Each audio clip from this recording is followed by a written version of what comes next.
Jude Bellingham got in Lionel Messi's face. Not metaphorically, not on social media, on the pitch, in the middle of a World Cup semifinal, with 70,000 people watching and every camera in the building pointed at them. The 20-year-old who has spent this tournament announcing himself as the future of the sport stood toe-to-toe with the 39-year-old who has spent 20 years being the sport. Words were exchanged. The moment lasted seconds. The footage lasted 48 hours and counting. Nobody spoke. Not Bellingham, not Messi, not a single person from either camp broke the silence while the internet did what the internet does, which is construct an entire war out of a moment nobody had yet explained. Conspiracy theories, lip readers, body language experts. Every clip watched frame by millions of people who had already decided what they were seeing before anyone with actual knowledge of what happened said a single word. And then Erling Haaland spoke, not about the feud, not about the footage, about something he witnessed in that same match that he said he genuinely could not stop thinking about. Something that had nothing to do with confrontations or controversies and everything to do with what a 39-year-old man was physically doing on a football pitch against one of the most prepared defensive teams in the tournament. A player who has spent his career being described as the most physically dominant striker of his generation sat down after watching that semifinal and admitted he did not have an explanation for what he saw.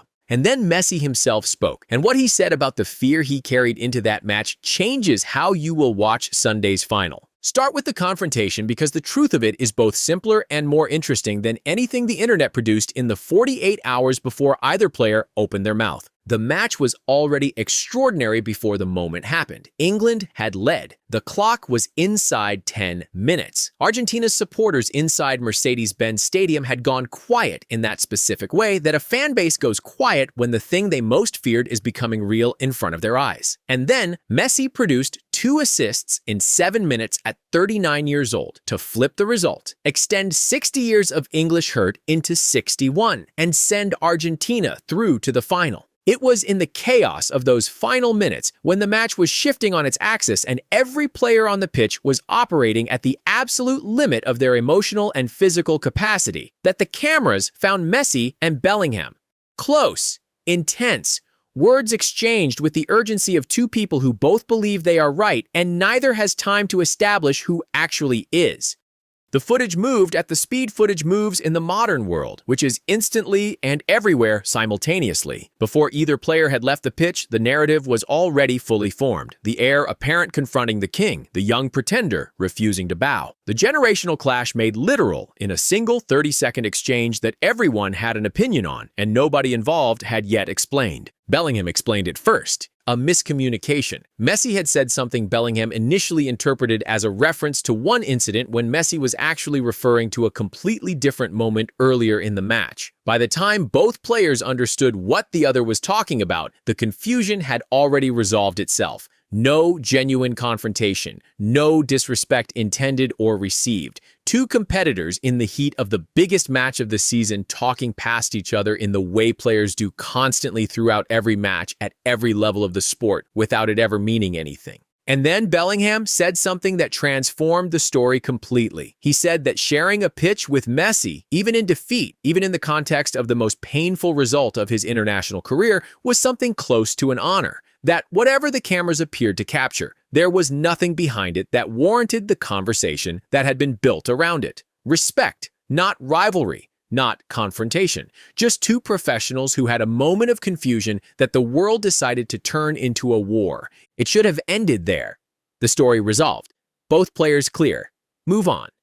But Haaland had been watching, and what Haaland focused on when he finally spoke was not the exchange between Messi and Bellingham. It was what Messi's body was doing throughout that entire match. At 39 years old, against an England defense that had specifically and deliberately prepared for him across the weeks leading into the fixture. What it was producing physically and what that production means when you understand what the sports science says a 39-year-old body is supposed to be capable of.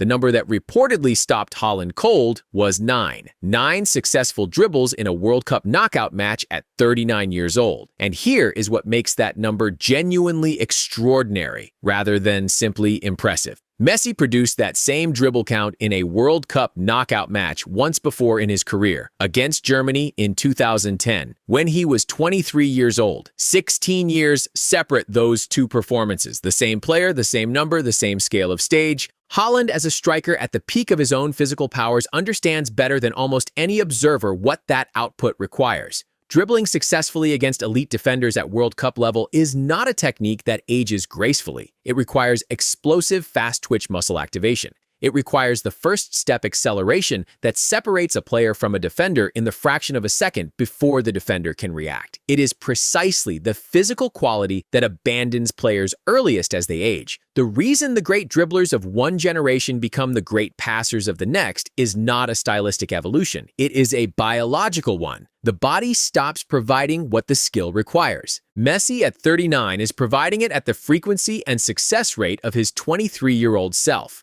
Haaland said he sat with that information and could not find an explanation for it inside anything he understood about how elite athletes age, and the dribbling was only part of it. The assists Messi has produced in knockout rounds at this tournament, in matches against Egypt and Switzerland and England when elimination was the immediate alternative, represent a pattern of increasing output under increasing pressure. Most players produce less when the stakes are highest. The pressure tightens the body, narrows the vision, reduces the willingness to attempt the action that might fail at the worst possible moment.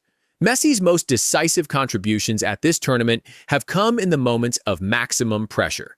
That inversion is what Haaland said he could not stop thinking about long after the final whistle had gone. There is something underneath the statistics that matters more than any individual number. Audacity, the willingness to still attempt the brilliant action in the biggest moment without a fraction of hesitation or doubt, because doubt is frequently what ages elite players faster than their bodies do. Players who retain the physical capacity to do extraordinary things stop doing them when the belief that they can begins to erode. The gap between what a 39-year-old body can produce and what a 39-year-old mind believes it can produce is often the real limiting factor. Messi has somehow kept the belief completely undamaged by everything the years have done to everything else. The audacity is intact, fully and completely intact. And that might be the most remarkable thing this tournament has revealed about a player who has spent 20 years revealing remarkable things. What Messi said after the final whistle was not triumphant. It was honest and tired and more revealing than most post-match interviews from players who have just done what he did.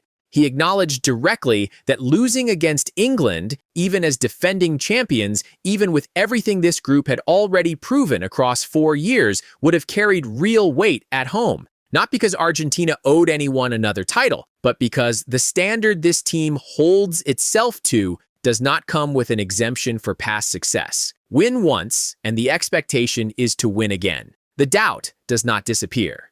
It waits. He said the belief never left the group even when they were behind, that what this Argentina side produces under genuine pressure is something that cannot be manufactured in preparation and does not appear in training sessions. It activates specifically when the margin has disappeared and the situation is desperate, and that quality is the reason they are in another final. His teammate Julian Simeone was less measured and more emotional in a way that communicated something Messi himself would never say directly. He pointed out that Messi is 39, that he has won everything the sport makes available, that he has nothing left to prove to anyone on the planet, and that he is still out there competing with the exact same intensity and belief he had at his first World Cup.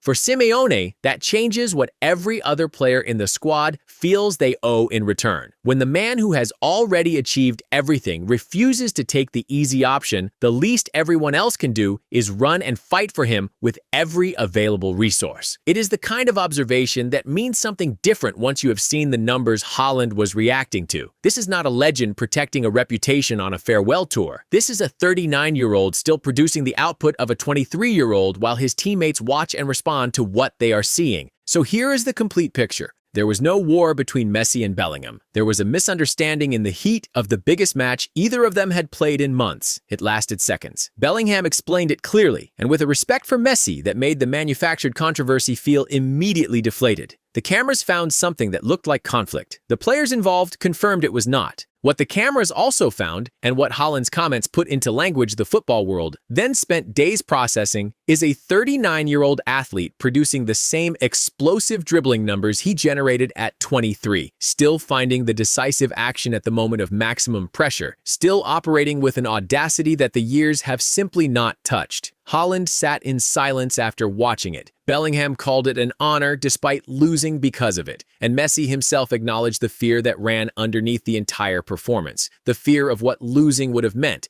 the belief that pushed through it anyway. Sunday is Argentina versus France at MetLife, the defending champions against the tournament's most complete team, Messi against Mbappe, 39 against 25. The player who defined the last 2 decades of football against the player most likely to define the next 2.